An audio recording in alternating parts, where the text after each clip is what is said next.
Bueno, Eva, estamos con Eva Santos, directora creativa global de Proximity, y es un placer conversar contigo. Estos días se estuvo mostrando en Latin Spot una de las grandes conferencias inolvidables que hubo del Ojo, que fue la tuya en el 2017, con gran éxito, y la gente nos agradeció mucho que pudieran volver a verte en esa maravillosa charla. Pero bueno, quería empezar primero que me cuentes, antes de empezar a hablar específicamente del tema coronavirus y la nueva realidad del mundo, de las agencias y la creatividad, que me hagas un balance, cómo estaba, eh, empezando primero Proximity España, cuál fue el balance del 2019, de los primeros meses antes pandemia, y también cómo había sido todo tu rol en el 2019, la primera parte del 2020, como directora creativa global de Proximity, ¿no? Bueno, pues nada, primero de todo, un placer verte y estar aquí con vosotros, que ya sabéis que somos muy amigos personales y, por supuesto, de Latin Spots y de todo el equipo. O sea, que un beso a todo el mundo. Pues mira, ahora me cuesta hacer la retrospectiva y recordar que hubo un mundo previo a todo esto, porque esto ha sido muy intenso y muy largo, ¿vale? Pero bueno, previamente, pues, bueno, previamente había sido un año interesante, un año en el que empezamos a trabajar para Samsung, que es una marca bueno, con la que acabamos de hecho lanzar una campaña, creo que la habéis dado cobertura, pero que es un proyecto que empezó pues antes de que empezara todo esto. De hecho, se rodó en Madrid el último día en que se pudieron hacer rodajes en Madrid. ¡Wow! Sí, bastante épico todo, bastante épico, nunca mejor dicho. Entonces, bueno, por esa parte interesante porque es tecnología, que es un mundo en que obviamente, nunca mejor dicho, ahora es evidente que hay que estar y es una marca muy puntera y la verdad es que muy interesante empezar a trabajar con ellos. Tuvimos concurso de Skoda después de 4 años, un tema habitual porque estos concursos tocan cada X tiempo. Y nada, eso nos llevó gran parte del año porque obviamente es una cuenta que tiene mucho peso en nuestra oficina, lo ganamos y bueno, con mucha alegría y muy contentos con el equipo y tal, y bueno, mucha confianza mutua por parte del cliente de agencia, pero eso nos ocupó una parte importante del año porque evidentemente en este tipo de concursos te juegas mucho y le tienes que meter mucho foco. Y ya era muy interesante ver hacia dónde iba la automoción previo a esto, pues imagínate post esto, ¿no? Que gracias a, bueno, iba a decir a Dios, no sé si Dios, gracias a alguien, la postura que ya adoptamos y el posicionamiento que le pusimos a la marca, la verdad es que encaja muy bien con la situación actual, con lo cual bueno, creo que visionamos un poco, no visionamos esto, claro, pero algo visionamos. Y eso, y trabajando mucho con los clientes actuales, también trabajando con loterías, con la nueva campaña, que estaba muy avanzado y se quedó un poco parado, bueno, se quedó parado por todo este tema, pero que esperamos retomar en breve, con Procter, todo el trabajo que estamos haciendo para Procter, tanto para Gillette, como hemos empezado también a trabajar para Venus, que es la marca femenina, para Olay, son las cremas, o sea, trabajando mucho para ellos y que ellos además evidentemente también están tocados por esta crisis, pero comparativamente son categorías un poquitito menos afectadas que otras. Y nada, pues así, business as usual hasta que dejó de ser usual, básicamente. Y yo, pues bueno, pues ha sido un año de trabajar con diferentes mercados, estuve en Shanghái en un proyecto con la oficina de allí, luego estuve también muy metida en un proyecto en Alemania para Porsche, moviéndome y bueno, viendo un poco cómo avanza todo en este escenario que ya era cambiante antes, porque ya lo sabes y lo hemos hablado muchas veces, el rol de las agencias, cuál es el rol de la creatividad, networks, fusiones, de todo un poquito. Ya era un ambiente que ya estaba antes, en 2019, que obviamente ahora se va a acelerar, obviamente, tras esto. Bueno, de hecho, hace pocos días anunciaron que en España se volvieron a fusionar BBDO y Proximity, tanto en Madrid como en Barcelona. Sí, esto forma parte de un tema que se ha estado gestionando también a nivel global, porque en algunos países Proximity se ha fusionado con RAP. De hecho, en UK, en Estados Unidos, en el fondo es hacer operaciones más fuertes. O sea, es un objetivo de tener operaciones más fuertes. Entonces, hay lugares donde Proximity seguía vinculado a BBDO, como Australia, como Alemania, donde esto se mantiene, y otras donde no, que había un Rap Collins también en esos países y eran unas oficinas fuertes y los han unido. Bueno, ya sabes, cosas de network. ¿Y cómo afecta en España puntualmente esta modificación? Bueno, yo creo que al final nosotros hemos sido hermanos mucho tiempo y éramos primos ahora, con lo cual pues no es una relación nueva, es una relación que ya viene de antes. Entonces, entendiendo el negocio español y entendiendo la realidad que nos vamos a encontrar también post pandemia, es más es una alianza, o sea, las dos marcas se mantienen porque el peso de ambas marcas es grande, entonces no es ¿sabes? No es una fusión. En ese sentido creo que se pueden unir fuerzas a muchos niveles y que va a hacer falta. Va a hacer falta teniendo en cuenta lo que nos viene por delante. ¿Cómo los encontró ustedes en operativo, digamos, de poder trabajar, de hacer home office? Bueno, nos encontró más o menos preparados. Todo el mundo te dirá que estaba preparadísimo. Preparadísimo nadie estaba para que llegara una pandemia y no pudiera salir de casa. Para eso no estaba preparadísimo nadie y para las barbaridades que hemos tenido que ver, las muertes, para todo esto no estaba preparado nadie. Nadie esperaba algo así, obviamente. Pero bueno, nosotros ya habíamos implantado teletrabajo dentro de un poco el horario habitual, o sea, podías hacer teletrabajo si querías una vez a la semana. Entonces, bueno, hay una parte de la operativa técnica que ya estaba desarrollada y lo que ha hecho esto es acelerarlo muchísimo todo. Acelerarlo todo, demostrar, como leía el otro día, que muchas veces, tristemente, grandes avances se dan en situaciones de este tipo porque decisiones que hubieran llevado años se tienen que tomar en minutos y no hay otra. Entonces, algo que hubiera llevado mucho más debate, mucho más vuelta para atrás, pues aquí para allá, pues no hay tiempo para aquí para allá. O sea, que ahora todo el mundo a teletrabajar, todo el mundo al Teams y venga. Y bueno, la verdad es que ha sido bastante ágil. O sea, en sentido operativo ha sido bastante ágil. Al final, cuando tienes un equipo comprometido y que tiene antigüedad, tú sabes que estas dinámicas se establecen y que hay que confiar en el equipo y que la gente no necesita un policía para trabajar. O sea, esto es la verdad. O sea, la gente trabaja y en estas circunstancias creo que incluso más que antes, incluso, porque al final es también hasta una evasión a veces del espacio de estar entre cuatro paredes, como mínimo me vado trabajando, ¿sabes? La parte mala, obviamente, la parte mala es la pérdida de contacto, los brainstorming son más complicados, no es lo mismo, obviamente, hacer un brainstorming conjunto que hacerlo por Zoom. Pero a mí más que eso lo que más me preocupa es la parte emocional, o sea, porque yo creo que al principio yo noté que la gente enseguida se metió en el proceso de trabajo, al final había un momento casi que, bueno, nunca he estado tanto tiempo en casa, voy a hacer cosas, voy a hacer teleyoga, voy a hacer telecocina, voy a hacer tele no sé qué, voy a ordenar el armario, voy a hacer el pino. Ahora ya no estamos ahí. Ahora ya estamos en un momento de que se nota mucho, se nota el cansancio, la necesidad de salir de casa, la necesidad de ver a tu familia que no puedes ver. O sea, sí que empiezo a notar efectos del encierro lógicos y que quien diga que no, miente. Y también a veces me hace gracia todas estas odas de ¡viva el teletrabajo! Es que esto no es teletrabajo, o sea, esto no es una decisión. Yo me puedo ir a trabajar a una terraza, no, esto es imposición, no elección, ¿sabes? Pero bueno, dentro de todo el cómputo es que sí, que evidentemente una agencia puede teletrabajar, la respuesta es sí, ha quedado más que demostrado. Tanto proceso creativo interno dentro de la agencia como en la relación con los clientes, ¿cómo ha cambiado la dinámica? Bueno, en realidad creo que hay una cosa buena, que es que te ahorras pasos. O sea, al final el cliente, como el cliente también está encerrado en su casa, otra cosa sería que estuviera de paseo. Pues como el cliente está igual que tú, digamos que tiempo que dedicábamos todos a reuniones, a ir a comer, a pasear o a lo que sea, ahora queda anulado, con lo cual el tiempo es mucho más operativo. Y si una reunión es una hora, es a una hora. Y si un feedback es para allá, porque también ha habido un tema, que las cosas eran para allá porque lo que estaba pasando hoy, mañana estaba pasando otra cosa, con lo cual si querías comunicar no te podías permitir, voy a darle una vuelta, ya te digo algo, ya no sé qué, porque es que entonces ya.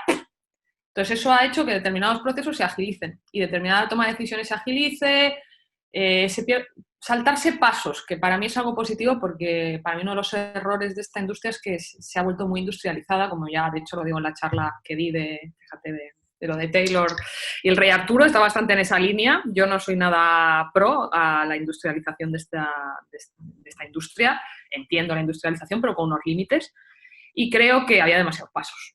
Y tanto nosotros como el cliente, no simplemente digo nosotros, sino también el cliente, y se han optimizado. O sea, se ha notado que no son necesarios 7 pasos, ni 20 feedbacks. Una de las grandes cosas que he visto en las charlas que he tenido es que se ha empezado a recuperar esa vieja relación que había entre el CEO de una empresa y los líderes de la agencia, ¿no? Se ha empezado a desburocratizar. Esto, por esto mismo que decías, hoy podemos hacer algo que quizá en 10 días desapareció el contexto, desapareció la oportunidad. ¿Tú también lo Claro. ves? Sí, sí, sí, totalmente. La conversación se ha vuelto más directa. Igual que en momentos determinados, clientes que dicen, bueno, o sea, directamente quiero hablar esto con el director creativo porque, o sea, quiero tener una conversación y lo quiero resolver en ese momento. No hace falta que pasemos 7 pasos. Y lo mismo, CEOs mucho más involucrados en comunicación de lo que habían estado, vamos, nunca. ¿Y qué te están pidiendo los clientes hoy? Bueno, al inicio era mucho soporte estratégico y creativo sobre qué hacemos. Tenemos que comunicar, no tenemos que comunicar, qué tenemos que comunicar, si decidimos que sí, cómo comunicamos, teniendo en cuenta que no se puede rodar, cómo lo hacemos, para aquí, para allá, lo otro. ¿Eh? Y luego, ya hace un tiempo, entramos más en una fase de análisis y de pensamiento de, vale, y esa nueva normalidad, concepto que entre tú y yo me horroriza, porque, no, normalidad, o sea, aquí no ha pasado nada. Dices, no, se han pasado muchas cosas. O sea, y la antigua normalidad ya no era normal, con lo cual, pero bueno, hay mucho de decir, bueno, queremos volver a la actividad más directa, más comercial, ¿cómo lo hacemos? O sea, ¿cómo volvemos? ¿Cómo comunicamos? Si comunicamos, no comunicamos. O sea, hay una parte muy de eso, de peloteo sobre estos temas que son muy de reputación corporativa al final. Y ustedes que tienen mucha fuerza con la data, ¿qué están aprendiendo con la data, con lo que está pasando? ¿Han detectado nuevos comportamientos? ¿Algún dato interesante hacia el futuro? ¿Cómo lo están Al final viendo? estamos como muy empapados y vamos leyendo y creando informes propios. Hay tantos informes que hay un momento en el que, ¿sabes? Ya es como, a ver, ¿cuál el nuevo informe COVID 3789. Hay cosas que son verdades absolutas, que es el cambio de modelo de consumo, no es una verdad absoluta, o sea, y es irrefutable. O sea, una priorización veníamos del no ahorro, pues de repente el ahorro se vuelve determinante. Veníamos de la compra impulsiva, o sea, de no pensar demasiado cuando compro, a una compra muchísimo más racional. Ahora estar o no estar en la lista de la compra es clave y no es fácil porque se está limitando mucho en qué invierto el dinero y se está yendo a bienes básicos o a bienes considerados básicos por salud mental, que no tienen por qué ser simplemente temas, ¿sabes? Básicos como el papel de váter, sino que se convierten básicos como para la salud mental, como el vino, que a que vamos, que como loco va. En Entonces, Argentina ha salido un informe que ha aumentado la compra de alcohol y de vino particularmente. No sé, en no, España. en España ha sido una locura la compra de vino, alcohol, no hay levadura, porque todo el mundo se ha puesto a hacer pasteles, entonces no hay levadura en ningún sitio. O sea, es como, bueno, hay cosas que son como de psicología básica, que son lógicas al final, ¿no? O sea, necesitas buscar es igual que el consumo de tabaco, que ha subido un montón. Una cosa curiosa y además como se ha combinado con las noticias sobre que fumar hace que te afecte menos el coronavirus, ni te cuento. O sea, es como, dale, venga. Ese informe lo debe haber dado alguna tabacalera. Y hace poco, la verdad es que sí, que yo cuando lo leí digo, ajá, que están usando parches para esto, digo, madre mía, pero bueno. Entonces, lo que te digo, un consumo muchísimo más consciente, mucho más limitado, un foco en el ahorro. Y si se dice, porque es lo mismo, supongo que lo habéis leído, pero lo mismo que ha pasado en China, que sí va a haber lo que llaman una venganza, que es que cuando se pueda salir sí que va a haber un pico de consumo, porque lo hubo en China, un pico bastante alto de necesito desfogarme, pero que eso vuelve a bajar. Es algo como muy puntual, de un momento de necesito salir de todo esto, pero que luego vuelve un poco la cordura y dices, ajá, espera, que me han despedido, que me quedo sin dinero. Entonces, pero bueno, sí se vaticina que va a pasar esto y aquí en España, conociendo el país, va a estar y ya está pasando. De hecho, en las comunidades donde se han abierto los bares ha sido tonto el último. Entonces, va a haber muchísimo consumo en bar, pero vamos, a lo loco, que ya está bien teniendo un poco de cuidado, bastante cuidado con las medidas de seguridad, porque son de los más tocados por todo esto lo que está pasando y hay mucho emprendedor, hay mucho autónomo de un negocio pequeño que muchos han cerrado ya, van a cerrar y realmente más allá de chistes, hay una necesidad real de apoyo al pequeño comercio que creo que la gente va a hacer, sinceramente creo que la gente lo va a hacer. creo que dentro de las prioridades de poner el vino rápido arriba en la lista de la compra, se va a extrapolar a poner la cerveza arriba en las prioridades de donde me gasto los dineros que me quedan. ¿Cómo crees que va a ser en el futuro? Un poco esto que están viendo con sus clientes, ¿no? Claro, es curioso porque hace tiempo que evidentemente el tema de los coches es un tema muy delicado, pues el coste que supone, la parte de la polución, ciudades inteligentes que tienden a una reducción de vehículos y todo el tema del car sharing, que había generado un auge que ha afectado mucho a las ventas de vehículo propio. ¿Qué pasa? Pues que ahora el vehículo propio vuelve a ganar sentido, porque es un lugar de seguridad. Es un lugar donde estar seguro, donde que puedes controlar tú a nivel higiénico, el transporte público da miedo y es algo que el Estado va a tener que regular y va a hacer todo lo posible sin duda, pero es verdad, o sea, es lógico. Entonces, el propio vehículo vuelve a ganar sentido y eso es algo que, bueno, es bueno para la industria y en España la automoción es una industria muy importante. Aquí se produce mucho coche, o sea, es un país donde si cae la automoción, caen muchos puestos de trabajo. Otra cosa es que, como todo, hay que intentar hacerla mucho más sostenible para el planeta, evidentemente, pero sí que hay que entender que hay una cosa que es cierta, que es que no hay trabajo, no hay comida. Puede haber mucha sostenibilidad, pero aquí no come nadie. Entonces hay que como regular esa parte. Que bueno, ya en realidad todas las grandes marcas de automoción se habían virado mucho hacia todo el tema eléctrico y estaban muy, muy enfocados ahí, Skoda entre ellas, todo el grupo Volkswagen. Entonces, bueno, esa parte ya la tenían como hecha. Pero estaba el tema de la propiedad, que era el gran problema, y ahora la propiedad vuelve a ganar valor. Entonces habrá que ver por qué esto se tiene que combinar con capacidad de adquisición económica, porque no es un bien precisamente económico. Y bueno, se han perdido muchos puestos de trabajo y se van a perder más. ¿Qué crees que va a dejar como aprendizajes? ¿Qué cosas vamos a decir basta? ¿Y qué cosas crees que van a potenciar cambios, ¿no? Yo veo, a ver, en el inicio hubo un repunte de solidaridad que se ha visto en muchos lugares del mundo, pero que creo que aquí en Italia, que estábamos súper jodidos, perdón, fue como muy espectacular y muy real, ¿eh? O sea, de verdad, o sea, la gente intentando ayudar por todas las fórmulas. Yo recuerdo a los 2 días de que pasara esto, me metieron en un grupo de WhatsApp de gente que no conocía de nada, que querían, que la mayoría se conocía. Había el jefe de servicio de emergencias de España del hospital, había gente que venía de comunicación, había gente que venía de ONGs, gente que yo no conocía a nadie, pero alguien me puso en contacto, me metieron en un grupo y montamos una fundación en 2 días. Una fundación sin ningún tipo de ánimo de lucro que se sigue moviendo y que se centra en intentar buscar la solución desde la sociedad a través de organizarse a problemas generados por el coronavirus, porque el gobierno no llega a todo y, sinceramente, no tiene que llegar. Y había muchas iniciativas sociales que realmente podían ayudar mucho, que no se convertían en masivas, pues porque hacía falta que alguien se organizara para hacerlo. ¿Vale? Y desde esta fundación se hizo y pasó en 2 días y, o sea, la verdad es que fue impresionante formar parte de esto. De hecho, sigo formando parte les hice el nombre yo, les hice la web, les asesoro en cosas, les hago las notas de prensa. Estas cosas que hago yo, ya me conoces.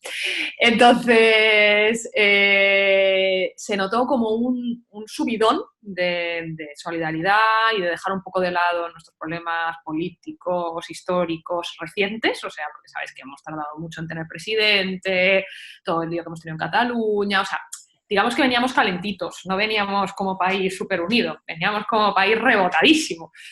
Entonces sí hubo una unión muy potente y era entre vecinos, gente haciéndole la compra, gente que no podía ir mayor, o sea, un nivel de sensación de comunidad que yo al menos en los años que llevo viva no había visto jamás.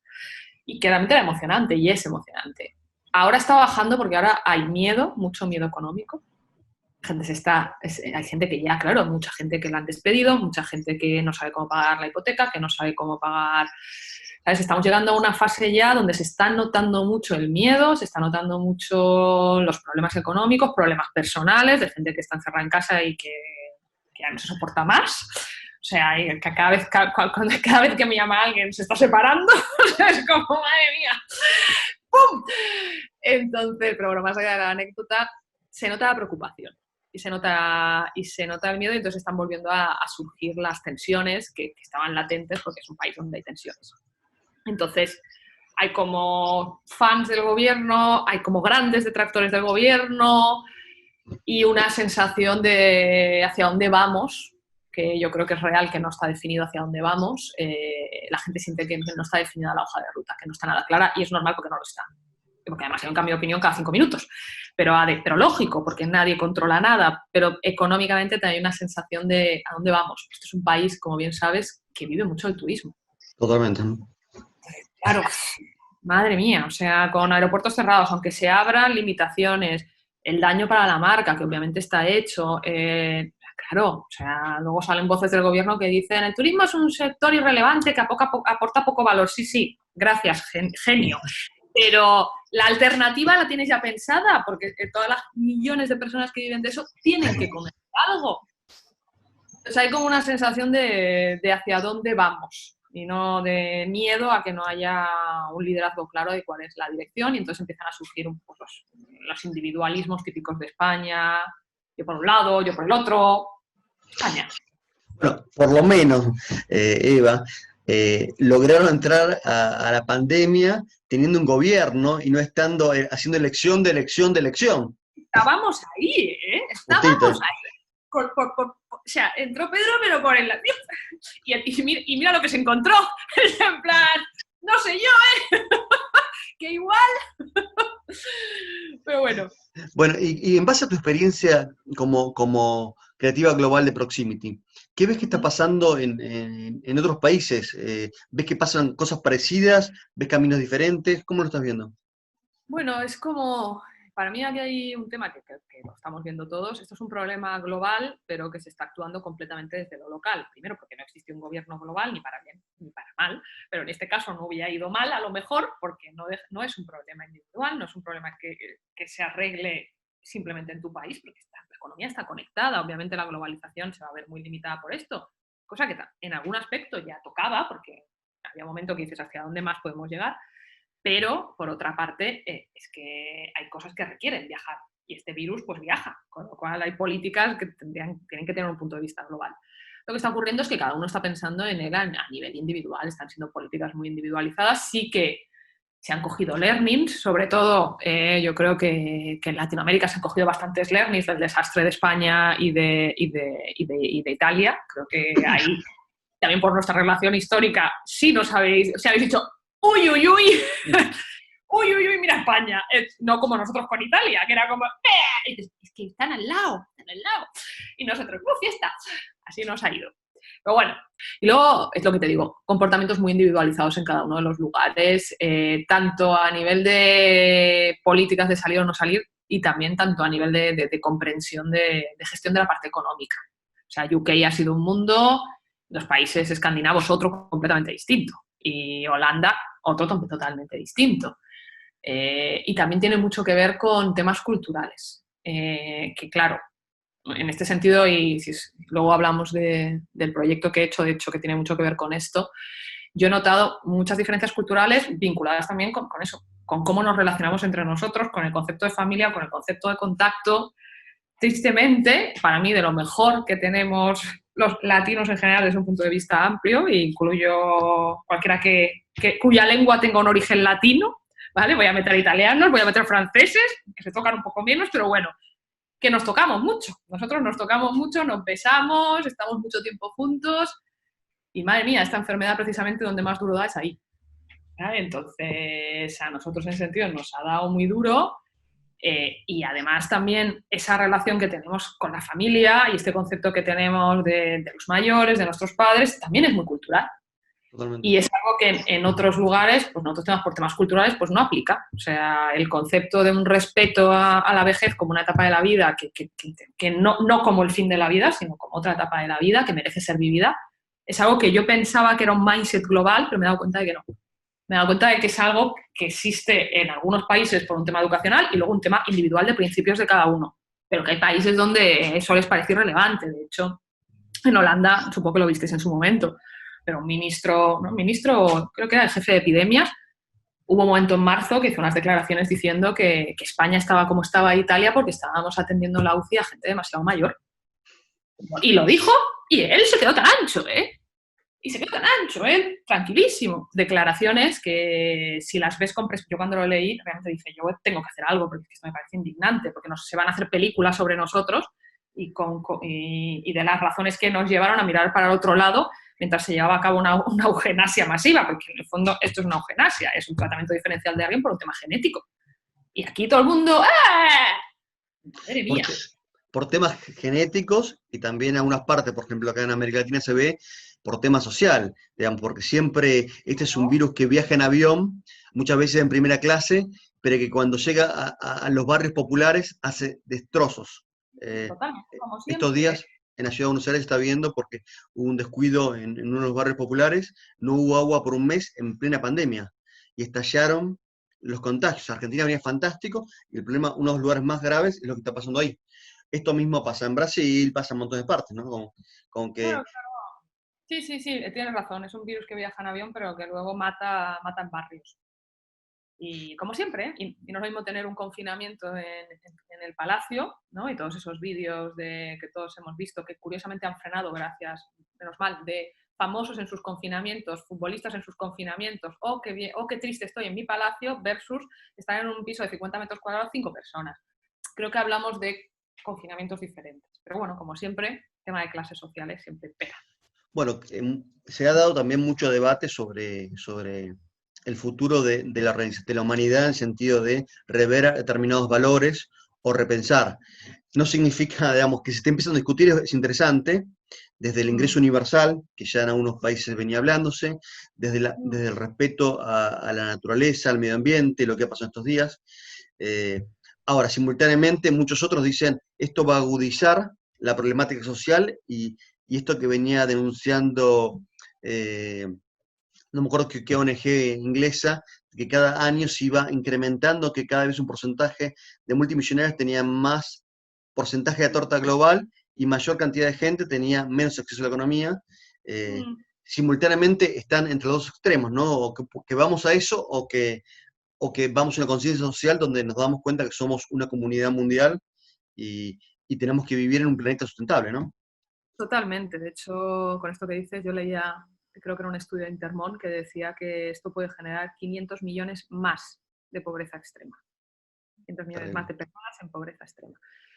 Sí, como siempre estamos en la bipolaridad de siempre. Y luego estamos en la diferencia entre lo que la gente dice y lo que la gente hace. También quien gobierna, ¿sabes? Obviamente hay muchos intereses con que esto se entienda como un bache, un paréntesis y ahora volvemos a lo de antes, aquí no ha pasado nada. Eso ya se ha demostrado que es insostenible. Había gente que al principio decía, bueno, y luego ya es en plan, bueno, a ver, va a ser que no, va a ser que cosas van a tener que cambiar porque ya han cambiado. Pero hay muchos intereses en volver al sistema anterior con pequeños updates. Y luego, evidentemente, claro que hay líderes y personas que abogan por un cambio y que creen que es el momento del cambio, algo que yo defiendo completamente. O sea, si hay un momento para redibujar, reconducir y reconstruir hacia otra dirección, arreglando todo lo que está mal, es ahora. El tema es que esto, ¿quién lo decide, no? Entonces, o se hace fuerza para, como se pueda, para reconducir en otra dirección y también fuerza social, o van a reconducir en la misma. O sea, Totalmente. totalmente.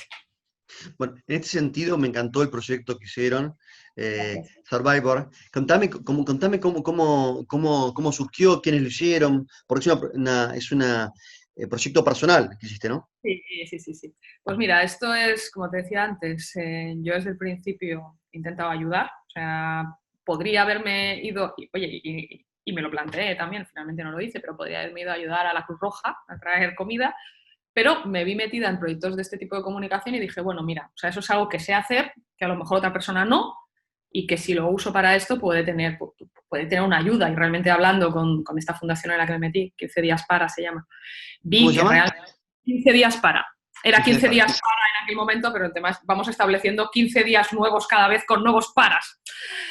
Pero hablando con el jefe de emergencias, hablando con gente que venía de disciplinas muy distintas, claro, no paraban de decir lo importante que era que les ayudáramos a comunicar porque necesitaban esa ayuda. Entonces, cuando lo escuchas de ese lado, te das cuenta de que realmente, claro que sí, que tenemos una capacidad que es útil y que mucha gente no tiene. Entonces, esto lo he estado teniendo todo el rato como muy presente. Y una vez había como activado ese tema, pues a raíz de leer este artículo que te decía antes, del tema de las declaraciones estas de Holanda, empecé a pensar digo, tenemos que hacer algo porque es que se van a hacer películas sobre nosotros. O sea, es que de verdad, me recordaba la Alemania nazi, mientras decían, huele un poquito a quemado, pero bueno, no pasa nada. Es que luego te sorprende, ¿sabes? Que la gente necesita, lo siento, que salga un cartel que diga película para entender que lo estás viviendo. No, que no salen carteles en la vida real, que te encuentras en medio de esto y te encuentras en medio.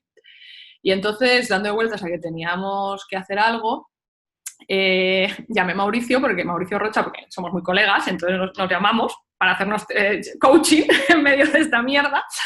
Y le contesto, digo, mira, estoy con esto en la cabeza y tal, y me dice, venga, pues lo hacemos. Digo, sí, digo, vale. Entonces nos pusimos a pensar, decidimos, le dimos la forma, los dos, de la idea de que se convirtiera en un homenaje a la gente mayor y se convirtiera también en una especie de manifiesto que sirviera para transmitir esta idea de que la vejez no es el fin de la vida, sino otra etapa de la vida, porque el discurso estaba yendo hacia un lugar donde mayor igual a muerto, y dices, bueno, perdón, pero es una etapa de la vida que deberíamos respetar mucho más. Entonces decidimos que una manera bonita de contarlo y muy relevante era, además de demostrar que sí se podía, que sí podías salir de esta enfermedad aunque tuvieras más de 70 años, era a través de supervivientes reales del coronavirus que tuvieran todos más de 70 años, que es lo que se ha considerado el colectivo de riesgo. Que era algo que teníamos que hacer a nivel mundial. Esto empezamos a hacerlo, no me acuerdo, pero como el 15 de marzo o algo así, cuando aquí se morían 700 personas al día. Y decidimos, bueno, vamos a priorizar los países donde esto está siendo más duro, ¿vale? Y por eso fuimos a Corea, Estados Unidos, España, Italia, y metimos Brasil, que en aquel momento lo de Brasil todavía era emergente, pero ya vaticinábamos lo que iba a ocurrir y acertamos. Tristemente acertamos. Entonces nos pusimos con todo el trabajo de research de las historias, trabajando con periodistas, contactos. Lo bueno que tiene haber tenido trabajar en esto, que tienes contactos en muchos sitios del mundo, los puedes usar para otra cosa. Todo con teléfono y móvil, llama tú a quién, tú llama no sé cuánto, yo conozco un periodista aquí, llamamos a esta agencia de noticias, venga, telefonazos. Y hicimos todo un trabajo de documentación, de búsqueda de la gente, luego de hablar con ellos para ver si querían o no querían formar parte, contarles bien el proyecto, ver que pudieran, que estuvieran bien a nivel de salud, hacerlo manteniendo los protocolos que hubiera en cada uno de los países, con lo cual, imagínate, no, espera, aquí, sí, aquí, tal. Y lo complementamos también con entrevistas con ellos, tenemos mucho más contenido, tenemos su historia de vida, básicamente, que es espectacular. De hecho, estamos mirando de hacer un documental, porque tenemos material para hacer un documental. Y nada, en esto llamamos a Burset, a Ale Burset, que también es muy amigo de los dos, y le liamos y dijimos, Ale, vamos a hacer esto, ¿te metes? Sí. Entonces pedimos la estética, que al final la gente, el discurso se lo graba desde el móvil, pero luego nosotros lo integramos en la pantalla del ordenador, pero la estética de todo la hicimos con Ale. Metimos a otros amigos más, a Adrián Chiste en la parte de montaje, a Marcelo en la parte de arte, o sea, liamos a gente. Hicimos aquí una comuna. Al final, de hecho, la campaña la firman 30 personas, o sea, es así. Es una campaña, el proyecto, al final no es una campaña. Y los primeros que la firman son los propios protagonistas del vídeo, que son los grandes héroes de todo esto. Y como lo que veíamos es que esto iba más allá de la comunicación, o sea, estamos hablando de vidas humanas y estamos hablando de algo como, digamos, muy serio, queríamos hacer algo más que simplemente un vídeo. Entonces, creamos una web que es survivors19.org, desde la cual puedes firmar una petición diciendo que estás a favor de que la atención hospitalaria, la atención sanitaria sea igualitaria y no haya un trato diferencial teniendo en cuenta condiciones personales, especialmente la edad. Te lo explican más en detalle para que lo entiendas y desde ahí, si firmas, te conviertes en uno de los... También te sumas, hay un más y es como que eres uno más del proyecto. Y creo que hay como 300 personas de diferentes lugares del mundo que están firmando, pero de todos los lados. O sea, hay gente, verás nombres brasileños, verás nombres italianos, hay todo. Y esto de la petición, al final el objetivo que teníamos es, por un lado, hacer que pienses, porque no es lo mismo ver un vídeo y compartirlo con tus amigos y llorar un rato, que es entrar en una web, leerte algo que es muy serio y poner tu nombre. El nivel de compromiso es mucho más alto y el nivel de reflexión es mucho más alto, porque nuestro objetivo con el proyecto era que la gente pensara, abrir el debate, hacer que nos diéramos cuenta de lo que estaba pasando, porque mucha gente no se ha dado cuenta, si no le ha tocado directamente con sus padres, no se ha dado cuenta. O sea, lo ha visto pasar. Y no podemos dejar pasar algo así. Tenemos, como sociedad, esto es un debate social, no es un debate privado. No es una decisión que se pueda tomar en hospitales o a nivel político, es que es algo que tenemos que decidir como sociedad. Y lo que no puede ser es que vuelva a pasar y que aquí no hayamos hecho nada. Entonces, bueno, también nos pusimos en contacto con un experto en ética que había desarrollado mucho documentación al respecto para usar las palabras correctas. O sea, yo he hecho un máster en este tema. Pues me parece un tema muy delicado que se tiene que tocar, como se tienen que tocar las cosas tan delicadas. Y él nos decía una cosa que a mí me impactó mucho, que es que, claro, que el problema de este tipo de situaciones extremas donde se pierden derechos es que si eso se deja pasar, si no se discute, si no se analiza, si no se debate, eso se enquista. Y el derecho se pierde. Y nos va a parecer normal. Y de hecho, hablando con gente, con personas participantes del vídeo, pero también con otras personas mayores con las que hablamos, había una cosa que a mí me dio mucho miedo, que es que muchas te decían, no, si yo me encuentro bien, yo quiero vivir, a mí esta etapa de mi vida me encanta, pero yo entiendo que si no me pueden atender, pues que atiendan a alguien más joven. Entonces, claro, el efecto psicológico que tiene eso, ese efecto es eso sí que es una gran manipulación. Porque es la manera masiva de hacer que mucha gente decida no ir al hospital. Porque piensa que, bueno, perdón. O sea, y al final, gran parte de donde nos anclamos y lo que abandera es el derecho a la dignidad intrínseca, que está dentro de los principios humanos, de la Carta de Declaración de los Derechos Humanos, que si se escribió en un momento determinado debió ser por algo, precisamente porque los estábamos olvidando. Y nos anclamos ahí porque es lo más objetivo y lo más neutro posible, porque al final es un proyecto apolítico, aconfesional, no está pagado por nadie, está hecho por nosotros, todo con nuestra energía y nuestras capacidades. Entonces, vayamos a un sitio objetivo, estamos hablando de derechos humanos.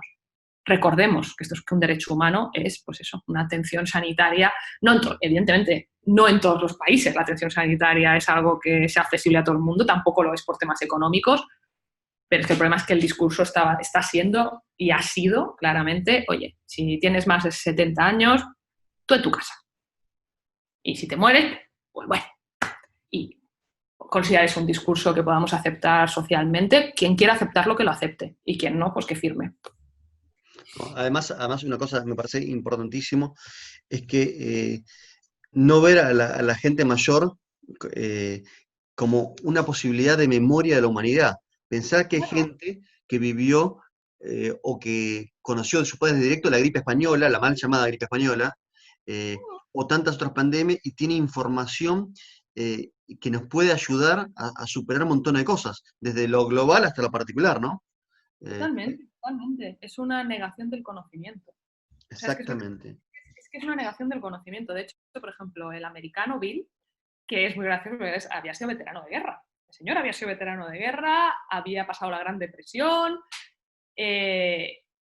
Nosotros escribimos un discurso, pero luego les hicimos preguntas que personalizamos y les dejamos a cada uno que cambiara lo que quisiera. Lo reescribió entero. Por eso está todo el rato leyendo, pero no porque esté leyendo lo que hemos escrito nosotros, porque está leyendo lo que ha escrito él. Y tenemos un vídeo de él dando de comer a su tataranieto, que se te ponen los vellos de punta. Tú ves a ese hombre y ese hombre tiene mucho más que enseñar, mucho más que contar. Lo siento, que hay mucha gente que conozco. O sea, y era una cosa que queríamos, que era el empoderamiento de verles, de que les escuches, porque es que te das cuenta de los sesgados que estamos hacia ese colectivo. De hecho, hablaba con especialistas en todo el tema de la tercera edad y me decían que en el léxico hay un montón de conceptos que también son que los minusvaloran una y otra vez tratándoles como incapaces, que yo misma intento hacer un esfuerzo para no usarlos. Nuestros mayores, que no son tuyos. ¿Sabes? Los abuelitos, o sea, ese trato como de incapaces, ¿sabes? Que no son personas, son seres incapaces, porque no son productivos, porque no están produciendo a día de hoy. Pero, por ejemplo, un país como España, si no hubiera sido por las pensiones de nuestros mayores, cuando tuvimos la crisis económica, yo no sé qué hubiera pasado. Este país no explotó porque muchos abuelos con sus pensiones dieron de comer a sus hijos y a sus nietos. Pero ¿qué estamos contando? Es que nuestro país, te digo que nuestro país es una vergüenza. Mirar hacia otro lado con este tema, es una vergüenza. ¿Dónde hay que firmar, Eva? Pues en survivors19.org. Ok. Te felicito primero a vos, a Rocha y a todos los que participaron en esto, así que vamos a promocionar para reafirmarlo. Me acuerdo además un trabajo que habías hecho, que ganó en el Ojo hace unos años, el del techo, los puentes, ¿no? Que también trataba otra de las grandes problemáticas que había quedado en España post-crisis del 2008, ¿no? Sí, no más de eso. ¿Cómo crees, qué crees que una marca o un anunciante, qué error no debería cometer hoy? Mirar para otro lado. No es momento de mirar para otro lado. No es momento de esconderse a ver si no me ven. A ver si la tempestad no me da. A ver si a mí no me toca. A ver si yo soy el escogido que me quedo fuera de todo esto. Es momento de dar la cara. Es momento de dar la cara y dar la cara a todos los niveles, ¿eh? A un nivel de comunicación, pero también a un nivel de compañía. De analizar qué es tu compañía, qué puede hacer para ayudar y la relevancia que va a tener como tal en el futuro, y de replantearte que igual tienes que cambiar lo que es tu negocio hacia otro lugar. Es momento de pensar, es un momento de tomar decisiones complicadas, pero no es momento de mirar para otro lado. De hecho, quien mire para otro lado se va a quedar fuera, y eso sí que está pasando. ¿Sí? ¿Lo ves mucho en España?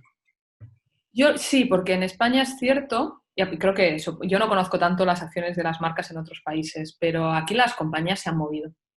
No te diré todas, pero muchas, ¿eh? Ha habido un nivel de movilización por parte de las compañías que ha sido admirable.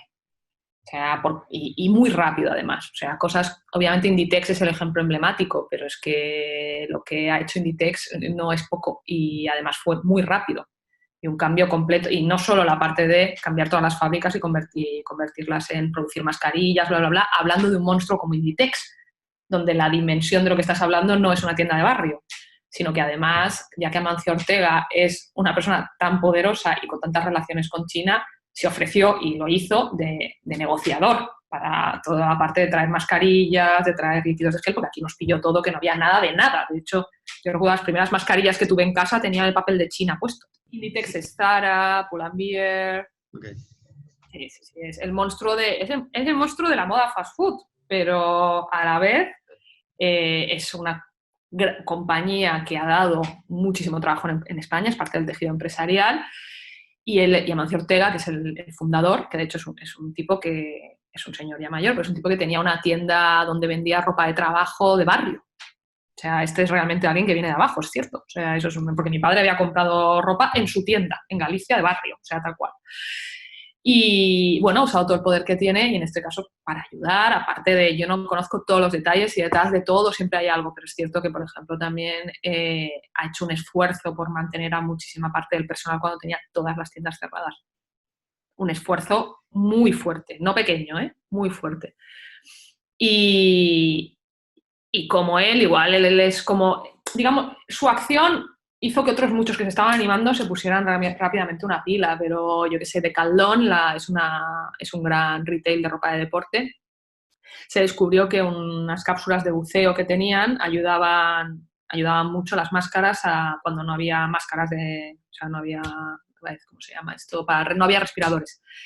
Y había una de sus modelos suyo de buceo, parece ser que funcionaba, los makers se pusieron, y Decathlon se puso a intentar ayudar en todo lo que pudo. Que yo desde la otra fundación me puse a ayudar a conectar Decathlon con la fundación, porque el problema es que no estaba homologado y no se sabía si obstruía en otros aparatos.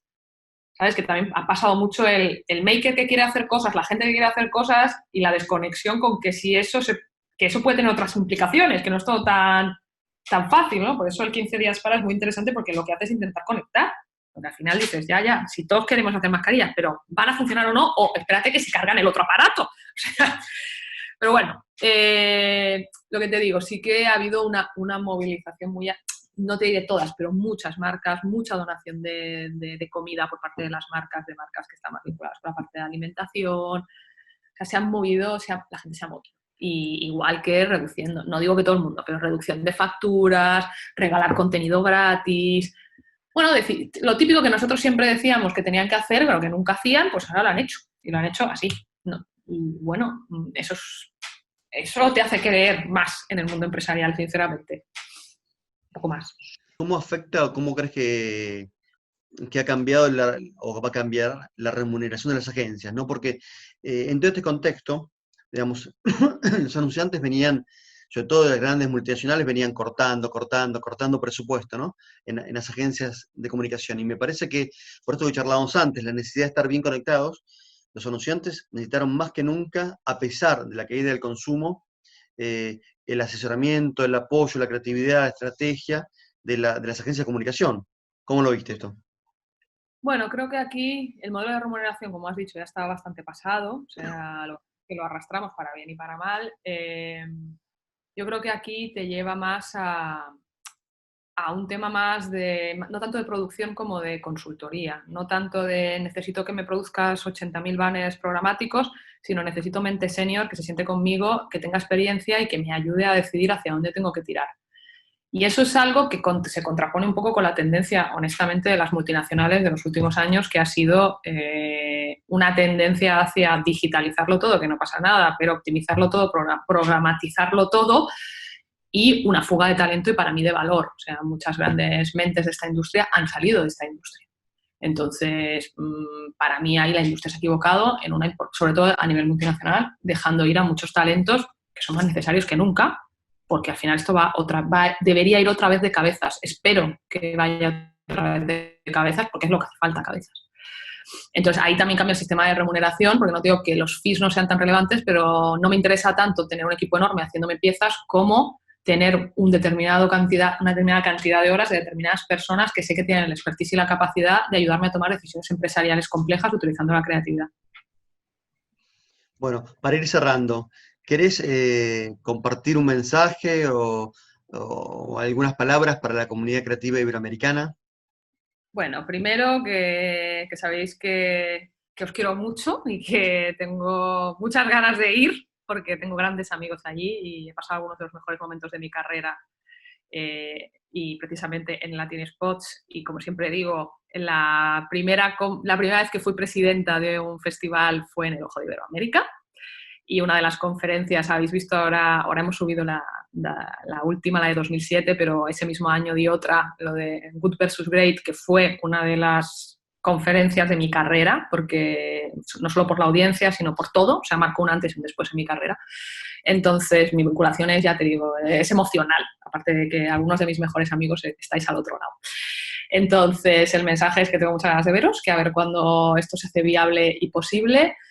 Y el otro mensaje es que toca luchar y toca creer en la creatividad más que nunca. Esto se ha convertido en una especie de palabra vacía y sé que muchos creativos están muy cansados y muy frustrados con la sensación de que el pensamiento ha perdido valor, de que todo se tiene que hacer en digital, de que las máquinas nos van a superar, de que bla, bla, bla, bla, bla, bla. Cierto, porque es el mensaje que se ha transmitido, pero lo que yo les digo es, si no apretamos nosotros como colectivo, no lo va a hacer nadie. Y creo que esta crisis está demostrando la importancia del poder de la creatividad, no simplemente a un nivel empresarial, a un nivel social.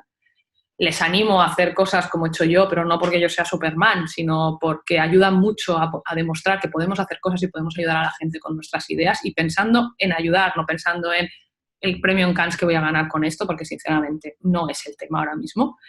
Y yo les incito a usar su creatividad desde un punto de vista también activista y a creer que la creatividad es muy, muy necesaria a día de hoy, que podemos hacer mucho con ella y a unirnos para transmitir ese mensaje como un colectivo que somos. Bueno, Eva, muchísimas gracias. Cuidaros mucho y nada, gracias por este rato, como siempre un placer y estoy aquí para lo que necesites, ¿vale? Dale, Eva, un gran beso.